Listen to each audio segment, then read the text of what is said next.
We're in Wales for the very first time, and we've got 48 hours in the capital city of Cardiff. Cardiff is one of the UK's most beautiful cities, known for its rich history, avid sports fans, and number of castles. Let's get to some castles and see if we can spot any dragons along the way. Yeah.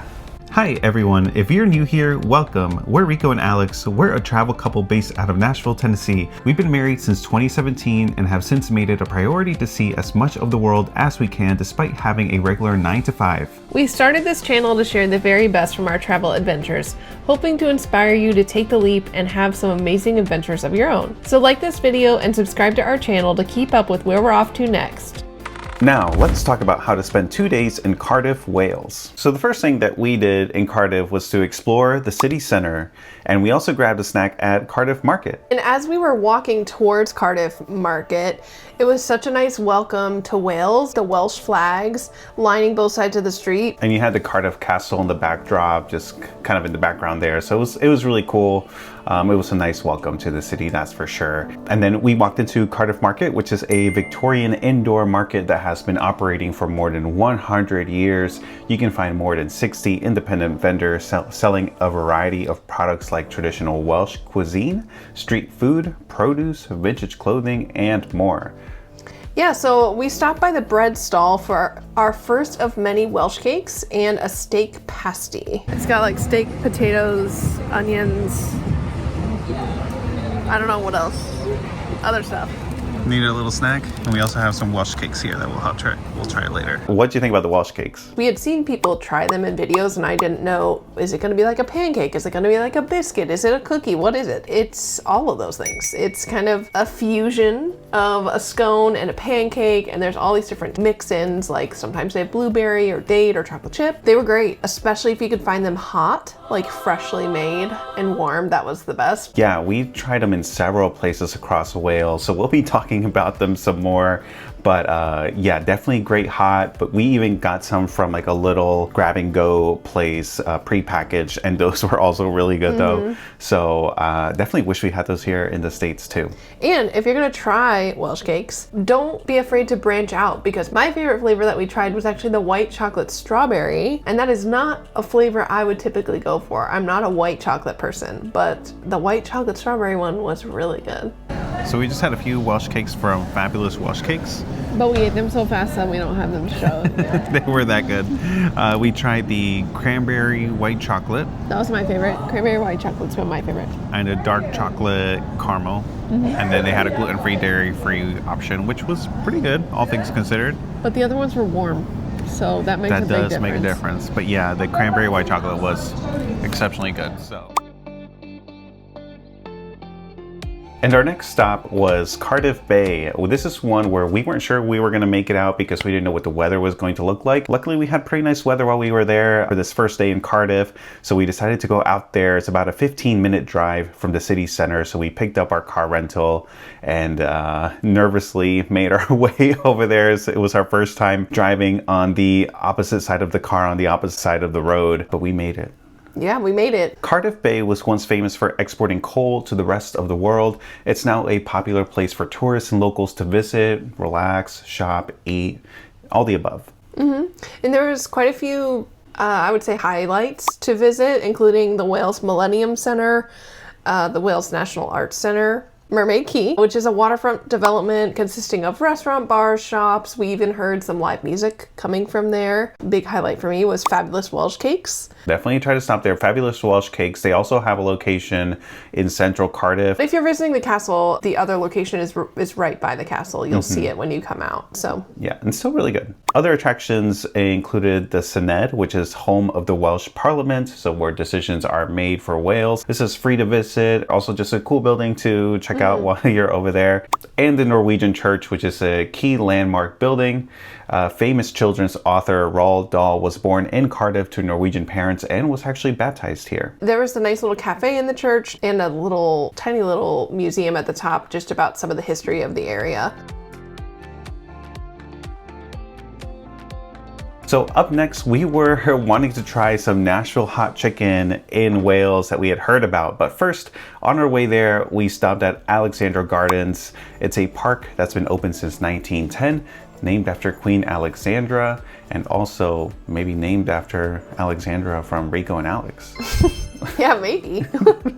I mean, maybe I was named after Queen Alexandra. That's as more well. like it. Yeah. Queen Alexandra, who was the wife of King Edward VII, who granted Cardiff its city status in 1905, features some rectangular lawns, flower beds, and the Welsh National War Memorial. We were there in the fall, but if you were there when more things were blooming, it would have also been really beautiful. We got to see nice fall colors, but if you go at a different time of year, you might see different flowers, different trees blooming, etc. All right, next up was Fowl and Fury. Yeah, so as you may or may not know, if you're new to the channel, we are from Nashville. So we are all too familiar with Nashville hot chicken. And when I heard that there was Nashville hot chicken in Wales, I was surprised. I was not expecting to see it overseas. So we definitely had to make a pit stop over there and make sure we had planned to get some hot chicken while we were in Wales. I think we're gonna try to have a video comparing some of Wales Nashville hot chicken to true hot chicken from Nashville. Yeah. So keep an eye out on our channel for that when that comes out. Yeah, we don't want to get into the details here, but if you're interested in hot chicken, definitely check that video out. But all in all, this was a pretty fun place. They were playing some emo jams. Yeah, some of the classics. I jotted down All Time Low, Goldfinger, Paramore. So it was a really fun environment, and there were some pictures on the walls from the places that the owners had gone to do some of their research on Nashville hot chicken, including some Nashville staples that that are right down the street from us that we've gone to several times before. So it was really cool to check that out, have a slice of Nashville over there in Cardiff. Just be warned, this chicken is seriously hot. And I'm not just saying that, it's like really, really hot. So it's worth checking out, it's worth a try, but don't be overly ambitious, especially if you've never had Nashville hot chicken. I went in there thinking I was gonna get hot, and they let me know, hey, this is really hot. I doubted them, and I eventually went medium, and even that was pretty hot. Take that into consideration. They also had some options for people who didn't want any heat at all. If you're heading there with a group, this is a place that can accommodate a lot of different levels of adventurous eaters. Yeah. And then we wrapped up our night with a thermal spa session at the Parkgate Hotel, which was the hotel we stayed at for these couple of nights. Yeah, we wanted to kind of ease into the trip. We had just had a really long travel day, and we headed right into our first day of sightseeing and exploring. So we thought ending the night with a very relaxing experience would be a really smart move. I think it was great. It had a sauna, a steam room, a small pool, some heated loungers, like stone heated loungers that were really nice. We had experienced those heated loungers first when we went to Spain, so seeing them again after a good while was really fun. I know you were excited for those. Yeah. This also included a glass of champagne. Well, not even one glass. They said, we will refill this for you. Yeah, the staff there was really friendly, and it was cool because it was at the top level of the hotel, so you can look out and see the stadium where they, I believe they were practicing some rugby there that night. It was a really fun experience and relaxing experience, and it's available to book whether or not you are a guest at this hotel. I thought it was reasonably priced because you can enjoy all of the amenities, the sauna, the steam room, the loungers, the pool, all of it, and you get a glass of champagne. They had other packages as well, but I thought it was pretty reasonable. So whether you stop here or at another spa, we always recommend taking some time to recharge along the way on your trip. We've kind of learned that the hard way. We've done trips where we don't recharge until the very end, and we wish we would have done it, sporadically. And if you want to learn more about the Parkgate Hotel and our experience there, I think we're going to make a very quick video on that, and you can watch that right up here. Our first stop on day 2 was breakfast at Milkwood. Milkwood was a cafe that we've seen online, seen a couple people mention. It did not disappoint. It was one of the best meals in our time in the UK. Yeah, our entire 2 weeks in the UK, this was one of the best stops. I had the Turkish eggs, which was roast garlic yogurt, roasted peppers and tomato with poached eggs, toasted sourdough, and chili oil, with the option to add chorizo, which of course I did. I also had some ginger tea. While in the UK, you gotta have some. And I had avocado toast with flaxseed and chili oil. And I also added some eggs for protein goals. And I also had a really great coffee there. I was kind of nervous about the coffee in the UK because people had said that I wasn't going to be able to find good coffee there, but there were quite a few places that had great coffee. So don't let anybody scare you away from having your caffeine. Yeah. And that was probably a good time to talk about the driving situation in Cardiff, because as we mentioned, we rented a car as soon as we got there. It was really helpful in getting out to Cardiff Bay and back. And the castles. And the castles. There are some things around Cardiff that you definitely need a car to get to. There is Uber, there is Lyft available. We just decided to rent a car because we were also going to be going to Snowdonia, so we knew we were going to need it for that later. However, within Cardiff, we found it to be a little challenging to get from our hotel to Milkwood, which wasn't necessarily far away, but there wasn't a lot of parking available by Milkwood. Most of the parking, it looked like, was residential, which is great because obviously we want you to be able to park where you live. That's important. But when you're visiting, it just wasn't very clear on where we would be able to park. We had to walk a really long time almost everywhere we visited from where we parked. So that's just something to keep in mind if you're traveling with anyone who isn't interested in an extra 20-minute walk. Maybe drop them at the door of wherever you're headed and then go in search of a parking spot. Or there are some lots around that are paid, so you can check those out. That's what we did for parking our car near our hotel. We ended up using a paid lot, and it just gave us peace of mind and a guaranteed spot. The streets are narrow. Again, this is our first time driving on the other side of the road and on the other side of the car. So it was a little bit of a challenge. Just know to plan for a little bit of extra time if it's your first time driving in Cardiff, or wait to rent a car until you're leaving Cardiff. Now that we're all charged up from breakfast, it's time to head over to Llandaff Cathedral. Dating back to 1107, it stands on one of the oldest Christian sites in Britain. So we took some time to take in the grounds where we parked. It was just very charming, kind of out of a storybook, very not crowded either. Not a lot of tourists around that area. Lots of ivy. And we walked down the Dean's Steps, a set of stairs to the cathedral. So it was super impressive with a unique blend of medieval stone and architecture, and it was free to enter, but they do take donations, as with it being a historical kind of site. And it's still operating as a cathedral. It's still running services daily, and so it's always a good idea to bring a little bit of money to donate since we're visiting. And I think they even had Apple Pay, didn't they? For donations. So. Almost every place we went had an option for credit card or Apple Pay. So don't feel like you have to carry cash with you in the UK. That was something we found. Yeah, that was cool. Not too far from Llandaff Cathedral was St. Fagans National Museum of History. This was located on the outskirts of Cardiff, but it's Wales' most popular heritage attraction. It really takes you back in time to see how people used to live. And again, this is also free to enter, while they also accept donations. This is an open-air museum set within the grounds of St. Fagans Castle and features over 40 original historic buildings from all across Wales. It was so neat to come here and see, not just read about life, but there were people in all these buildings that could talk to you about how people used to live in Wales and the different communities. And it was so much open space, and it also had areas that had sheep. There was an art museum there, tons of beautiful gardens. It was awesome. And we stopped by the cafe for, you guessed it, some Welsh cakes. Some Welsh cakes, yes. I think this was a great place if you are coming with children. This would have been a great place for them to run off some energy while also being educated about Wales.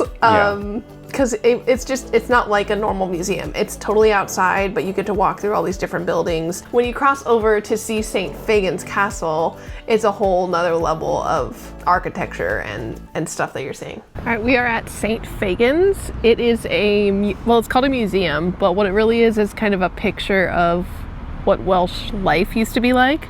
Yeah, it's over 40 buildings from all across Wales here in the grounds of St. Fagans Castle.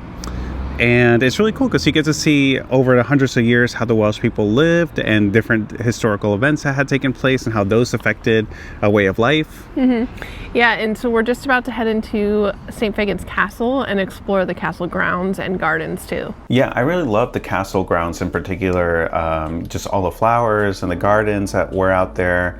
I wouldn't have guessed when we first entered St. Fagans that I was even there, but it was really cool. More so the grounds than the castle itself, but yeah.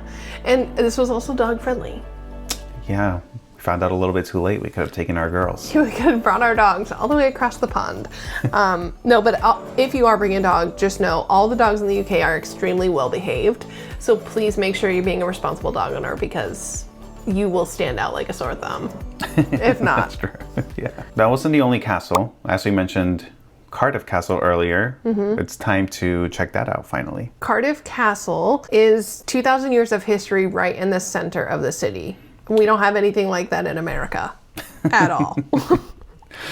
Right. It was originally a Roman fort and then used as a Norman stronghold after the Norman conquest. Later, it passed through the hands of many noble families, eventually leading to the Bute family, and transformed into a Victorian palace featuring fairy tale apartments, murals, elaborate wood carvings, stained glass, and marble.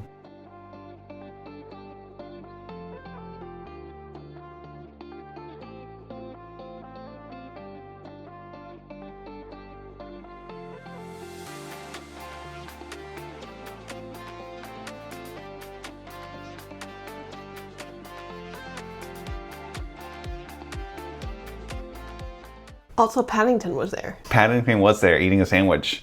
Yeah. Yeah. We have a special place in our hearts for Paddington because he is Peruvian, as is Rico.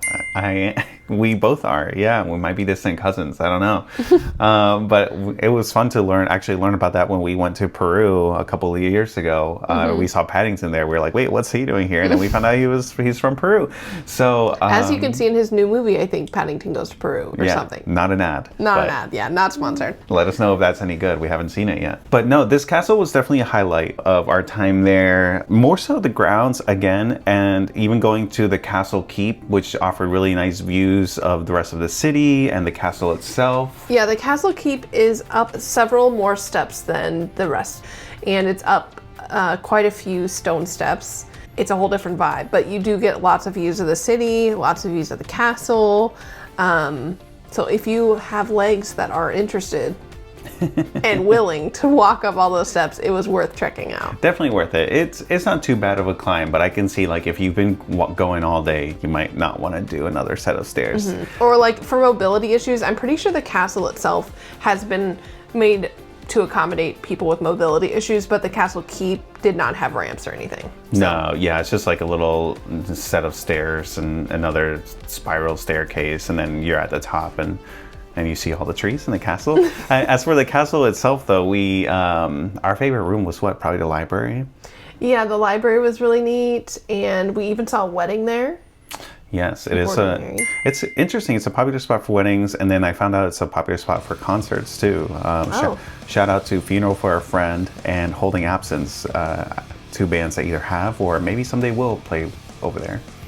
Cardiff Castle is where you can see the Red Dragon statue. Oh yes, the iconic Red Dragon. Yeah. Cool to see a statue of him there, as well as a Gareth Bale monument, which is an iconic superstar soccer player from Wales. Yeah, that was a really nice monument. I mean, I've only seen Gareth Bale play in the World Cup, so I'm not like as into his lore, but the monument is like gorgeous. Just outside Cardiff Castle, you have the animal wall, so you can't miss it. It's a sculptured wall of 14 animals, again, right outside of the castle. Runs along the main street. Yes. And it's got all these animals that you can see, and it will take you a while to get through them all and decide who your favorite is. Because by the time you get to the end, you're gonna be like, wait, I think I liked the one at the very beginning. Yeah. I really enjoyed the raccoons hanging out together. Next up was time for dinner. We had dinner at the Potted Pig. It's a restaurant house in a restored underground bank vault, which dates all the way back to 1855. Reservations are suggested. It is one of the nicer restaurants in town. And I mean, there was no dress code or anything, but it was nicer. My favorite part of our experience there was their signature drink, the Pigsty Martini. I would say that's definitely a must-have. And again, also just the ambiance there. I thought it was really neat to be there in an underground bank vault. I didn't love being underground as much as you did, but I think it was still a cool experience. After dinner, we headed over to the Dead Canary, which is a speakeasy cocktail bar that was recommended by like everyone. Literally everyone. Reservations there are also suggested. It's a quirky atmosphere and it serves story-driven drinks. So you'll receive a little book of stories upon entering, and each story corresponds with its own cocktail. So you had several things from a Dobby inspired drink from like Harry Potter Dobby, and a shark inspired, mermaid inspired drinks, and their stories are right there in the book. So if you felt connected to any one story in particular, maybe that would inspire you to have that drink. But each one also told you exactly what was in the drink, so if you didn't want to go through the whole story. True. But I will say the stories were so enticing that I was maybe swayed by the story, and then when I got my drink I was like, wow, this is definitely not what I thought it was going to taste like. Like, it was still good, and I read what was in it, but I don't know. I didn't expect what came out. And it's also important to note that all of their signature drinks were like very nicely decorated. I really like the Hag of the Mist had a little tarot card and some gummy worms. In the Belly of a Shark came in a shark-shaped cup. And with a little rubber duck sitting in its mouth. And like juice all over the side that looked like blood. And blood dripping on the side. And did you have a coffee kind of drink? Yeah, I had a non-alcoholic espresso martini. There were quite a few mocktails actually. Yeah, and it was it's in an unassuming location. The next morning we woke up and we wanted to explore some of the arcades. So these are indoor shopping spaces lined with restaurants, cafes. Yeah, and these are iconic to Cardiff. So our 48 hours in Cardiff were winding down, and we definitely had to get to the arcades. We couldn't leave without going and checking them out. So there are several to explore, including the Castle Quarter Arcade, the Royal Arcade, the Morgan Quarter Arcade, and High Street Arcade, all located in that Cardiff city center area. So these are free to visit, which is great, and also a great activity for a rainy day. A highlight for me was Spiller's Records. So especially if you love records, this is the world's oldest record shop, dating all the way back to 1894. And this one's located in the Morgan Arcade. So check it out and you can say, hey, I grabbed a record from the world's oldest record shop. So that's pretty cool. Also in one of these arcades, we stopped for breakfast at Coffee Barker. It was very Instagrammable once we got in there. It was located in the Castle Arcade. Really comfy furniture and really cozy. We actually got there I think around like 8:30, and they didn't start serving breakfast till 9, so we just kind of got cozy and found a spot. And then so what did you get for breakfast? I got the full Scottish breakfast with tea. So this included bacon, egg, sausage, mushrooms, tomatoes, beans, and toast. I don't know if it's because we caught them just as they were opening, they were getting everything started, but it left a little bit to be desired. The pastries we had were really great. Yes, we had the Oreo brownie and a pancake, I think we called it. That you already heard that we said 9 a.m. and we had an Oreo brownie, but we were expecting to eat breakfast kind of early, and then we waited, and so we did need to get some pastries to tide us over. So we did have an Oreo brownie at 9 a.m. And the pancake is not what Americans refer to as a pancake, kind of like a granola bar, like an oat bar. It was very like filling and kind of felt healthy, but in a good way. So I had a pancake, and I also had a really good coffee there. Their coffee was good. Yeah, and this was, I would say, the nicest arcade of the four that we checked out, the Castle Arcade. So definitely take some time to just walk around and explore. I think at the end of this one, if you make a right, that's where we found fabulous Welsh Cakes as well. Yes. They are kind of like labyrinth-like. Like following them all the way down, you might see something you've never seen before, even if you were there yesterday. After breakfast, we drove out to Castle Coch. This is a 19th century Gothic revival castle in Cardiff, Wales. It's built on the ruins of a medieval fortress to resemble a fairy tale castle. One of our Uber drivers mentioned it. He said, if you like fairy tales, this is the one to go to. And I said, sign me up. Yeah, it was very extravagant, very decorated. It was unlike any other castle we saw during our time in the UK. Yeah, we'll definitely cover more castles because there are so many. So we'll cover more castles in all of our videos about Wales and Scotland. But this one was so unique. It's got a very interesting story about how it came to be. Do you remember that story? It was like two friends trying to create something new. And he said, I want to make this into a fairy tale castle. I'm going to hire my buddy. I have the story. Okay, cool. Go ahead. All right, so the original castle at Castle Coch is thought to have been constructed in the late 11th century. It was built to defend Cardiff and control the land around the River Taff. The English nobleman Gilbert de Clare built a new castle between 1267 and 1277, but this castle was destroyed probably around the Welsh Rebellion of 1314.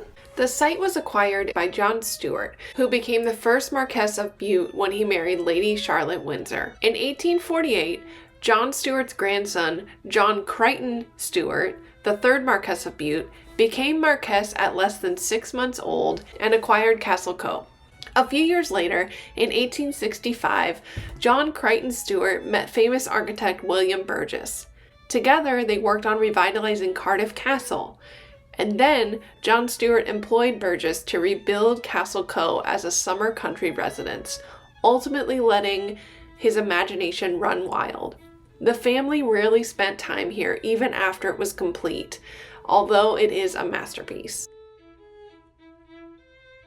It was so worth listening to the interpreters who were talking to us about the history of the whole castle. Yeah, the drawing room in particular, this is an octagonal room that features vaulted ceilings with birds and butterflies and a golden sunburst right in the middle. It's got murals depicting Aesop's Fabled and a fireplace sculpture of the three fates. This alone, I mean, was like a huge highlight, not just of the castle, but of the trip. As Alex said, the workers are very knowledgeable, so they definitely told us a few things that we wouldn't have known just by even just being there and observing the room, just some of the history behind it, and all the little details that are hidden in there.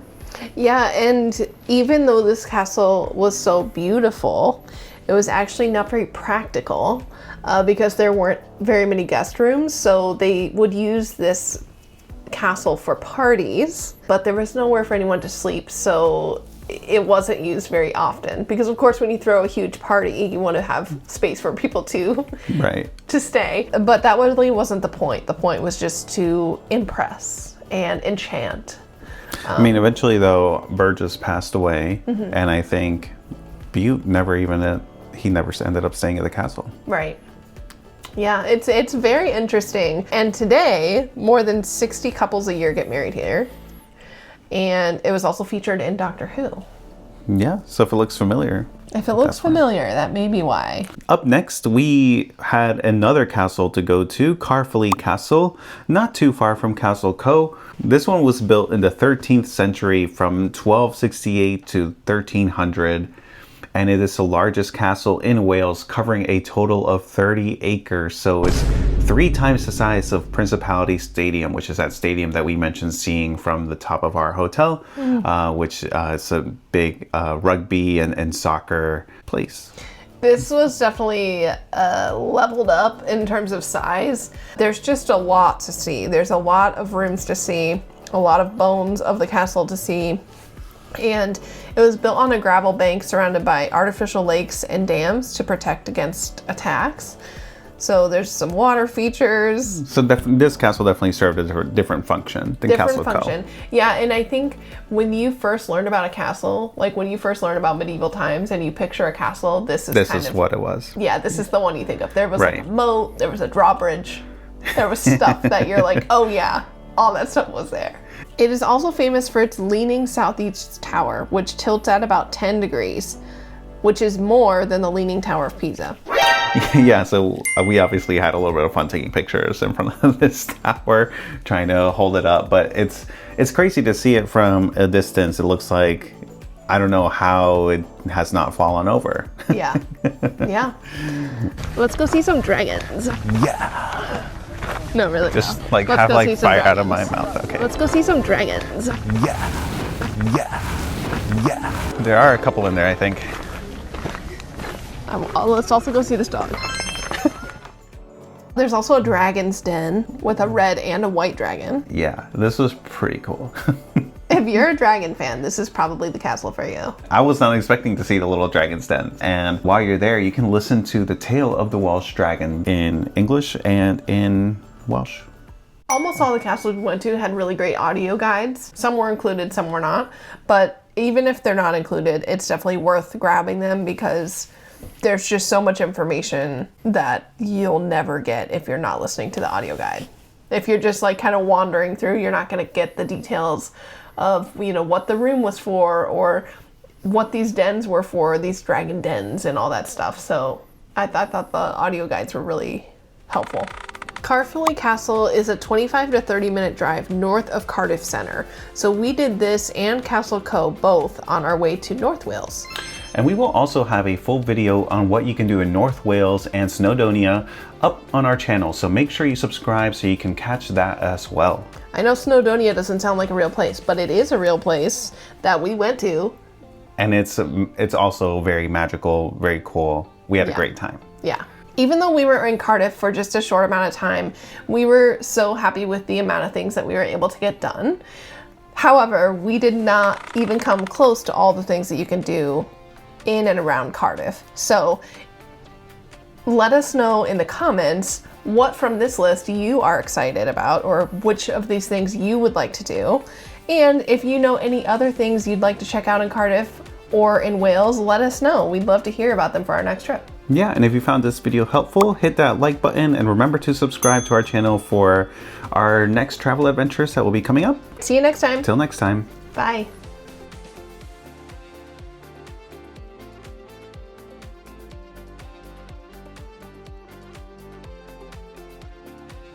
Let's go see some dragons.